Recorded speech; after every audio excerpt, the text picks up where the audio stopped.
everybody, and welcome to Wine Library TV. I am your host, Gary Vaynerchuk, and this, my friends, is the Thunder Show, aka the Internet's most passionate wine program. And today we are going to be going to southwest France. Let's go, Mott. This would be, if we were editing, we could do some cool stuff, but it's not how we roll. Doing two little wines here, Malbec-based wines, which are both 100% Malbec, but in Cahors. I know, it's fun to say. In Cahors, which are where these two wines are from, the AOC of Cahors, you are permitted to use 30% other grape varietals besides Malbec. But 70% of the wine has to be the Malbec grape when you see the word Cahors. So if you're ever in a wine shop and you see the word Cahors, this one doesn't have it on the front, it is 70% Malbec. Many go 100%, and only two other grape varietals are allowed, and that would be the wonderful grape of Merlot and my favorite underrated grape varietal besides Petit Verdot, Tannat. 10,000 acres planted in Cahors to these wonderful wines that are totally under the radar. They have gorgeous limestone soils that I think produce some of the most interesting wines made from the Malbec grape. Locally, the grape is known as Cot, C-O-T, with the little thing above the O. So this Cot varietal, Malbec, obviously has exploded in the U.S., as in consumption, and mainly from Argentina, but we continue to be fascinated, us wine nerds, by what's going on in Cahors. And I'm excited about this show. I'm going to show you the real two, differences in Cahors pricing. This guy right here at 16 bones. Mott, this guy right here, $154. So you're talking about expensive wine. It can get really up there on the high end with some of the prestigious producers, but most of the wines in Cahors range in that $15 to $30 price range. You can get some great stuff. Obviously, now you're saying to yourself, well, Malbec, $8, $9, $10. Different styles, very old world, and there are some $9, $12 Malbecs, Cahors, available. Let's start with the 2005, which is a great year. Chateau Haut, Montplaisir, Prestige Cahors. This wine's 100% Malbec, 44-acre vineyard site, $16 US. And I'm excited about trying these wines. They tend to be a little bit more tannic and definitely much more old world than their Argentine counterparts. Obviously, we've seen some Malbec efforts in California as well, but these are really the two places in the world where this grape, the Malbec, really shines. Great dark color. Let's give it a sniffy sniff, because I don't know if you heard, but that's what we do on this show. What was a sign? Nice inky nose, very dark fruit coming through, almost like a blue raspberry. You know that blue raspberry, like the Slurpee Mott? It's like the blue color gets your tongue blue, but it's raspberry flavored. Get a little of that blue raspberry flavor coming through here. Get a little hint of cocoa powder,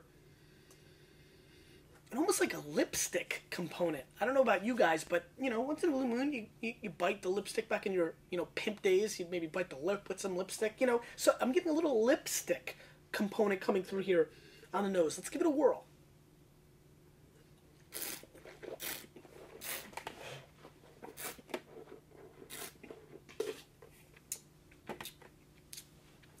Very dense, meaty, and floral. Very dry. Old world. I like this wine. Very classic. This gorgeous undercurrent of potpourri meets loose leaf tea. I like how that rhymes. And very dried fruits, kind of like dried cranberries, kind of like trail mix. Dried cranberries. I get a little bit I feel like there's some sunflower seeds, pumpkin seed. It's got that kind of style, and then just wrap that around with really dark kirsch kind of jamminess. Raspberry jam on the outer. Maybe after you had a raspberry jam sandwich because you forgot your peanut butter, and then you're driving and you're eating some trail mix. That's actually really a lot what this tastes like. I definitely get this whole Connecticut, Mass kind of cranberry thing going on. So New England in the mouth, which always makes me sad.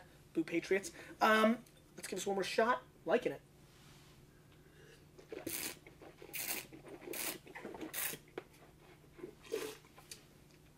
This is really textbook, blueprint 3 of what Cahors from the old country can really do, and what Malbec does when it's driven in this kind of limestone, intriguing, old, terroir. I like this a lot. This hits my palate beautifully. This is not delicious. It's nice and very pleasant, but it's not that fruit that makes you go delicious. So keep in mind what you're getting if you decide to go out and get this. But for me, this is a 90-point wine. For my palate, this is fantastic. I'm going to score it 90 points, and at 16 bones, I think it's a spectacular effort. And I'm dying to see what happens over here. Now, this wine's really interesting. We would have never carried this wine for Wine Library because $155, Malbec does not sell. However, a lot of you know we have a site called Cinderella Wine. But link that up. CinderellaWine.com, and we sold this wine for $64.44 in Cinderella, and we sold out. But somehow we just did inventory, as you know, Mott. It's actually yesterday, though today is really Wednesday, and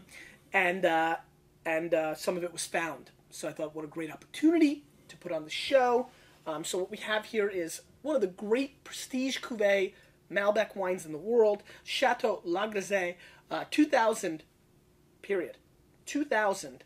Les Pigeonniers, you can see they number the bottle. Zoom in there real well, Mott.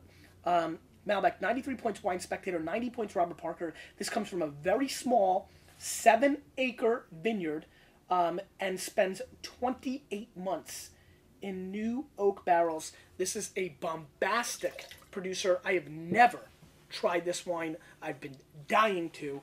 So this is very exciting for me. Come and join me. Hold my hand, Maniacs, on this journey. Let's skip Schlemiel, Schlemazel, Cahors time, Sniffy Sniff. Wild. Mott, I need you to smell this. So, right off the bat, I'm going to smell it again because there's a lot going on here. But, damn, we need the Mott cam. Who thinks we need a Mott cam? It needs to be, like, right here. Mott, did you smell like a sardines thing going on here? A little salty, right? Very funky.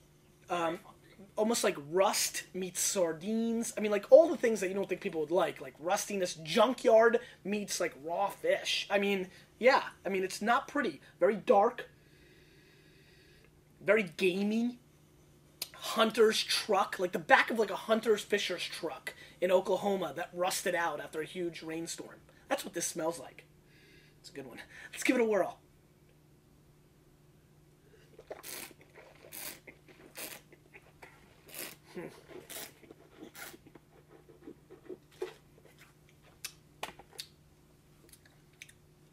If you've ever had real blueberry pie, like real blueberry pie, not the Hostess bullcrap, or the stuff you buy at ShopRite, handmade, that's what this tastes like a little bit. This is an explosion of blueberries, but you get the crust as well. Very, very intriguing stuff. Dark, dark, dark tannins. Great little bitterness.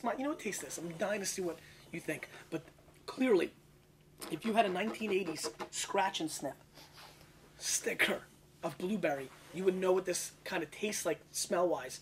It's got really classic blueberry flavors. Very creamy smooth on the palate. Very. Mott's shaking his head. I can see him in the background in a big way. There's this enormous elegance that would be completely unjustified if I did not bring up. I feel like I'm down south and I've been served this by a woman with like white gloves. I think of this, but it's like blueberry pie. Have some. Thank you. You're welcome. Just very classy, elegant wine. Mott, what do you think? I know every time you ask me, it's totally balanced. It's nothing. It's a good one. I didn't bring that up, and I agree with you. It's nothing overpowers. The alcohol doesn't. Seamless. It is, and smooth. I agree with the smooth. Very good. Now, listen, $150, not for a lot of people. But for a $65 wine, it sure acts that way. This is very polished. It really comes across top flight Bordeaux to me more than anything. You're drinking a 2000 now. We're 10 years away from the vintage, so the wine's still acting very vibrant and young, as you can tell, right, Mott? I mean, just... You're getting this Slim Jim at the end? Little Slimmy Jim? The gaminess is definitely there. At the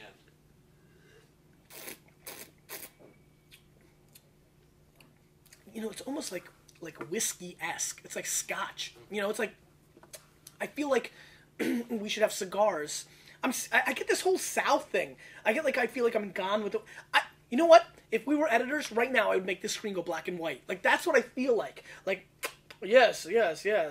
That that Lincoln, he's a pistol. I feel like it's like reverse it and go back like 200 years. There's something about this wine. And it's old world. It's just very old world. I feel like we should be in a different setting, in a black and white film. Groucho Marx, for some reason, is at the table. Don't know why. But cigars are at the table, and we're fancying over women, and my revolver's in my pocket. Now, I like this. I mean, an actual revolver, because we're not fancying over the women that high. So anyway, I think this is a really well-made wine. I love the polish of it. I think it's elegant. I think it's smooth. I think you're crazy to pay $1.50 for it, but I would definitely drop 65 bones on it. I think in between Parker and Spectators, where I'm going to go, they went 90 and 93. I'll go right down the middle. 91.5 it. 91 plus points on this wine. Spectacular stuff. And a really great showing for Cahors. I know we've done it before, and I don't think it's kind of done its thing. So finally, one of these classic niche little areas where we build it up and then we deliver. We've been delivering a little bit lately. It's the second time, I think, now, Mott, in the last couple of weeks.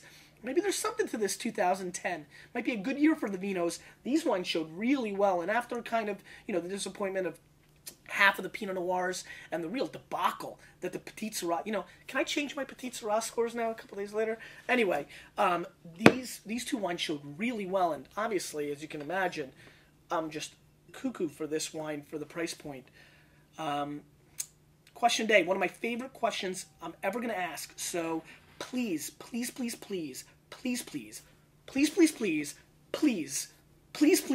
and please, lurkers and other peeps, and people that are occasional, get in here on this one. And Mott link this up too, facebook.com/WineLibraryTV. I'm building a secret tab on that, so become a fan. Something very, very substantially cool is going to happen if you're part of that community. So make sure you join and become a fan of us on Facebook. Secret tab coming. All you tech nerds know what that means. It's going to be awesome. Think scratch and sniff. Think lots of goodies on the other end. Mott, the question of the day is, what are you listening to?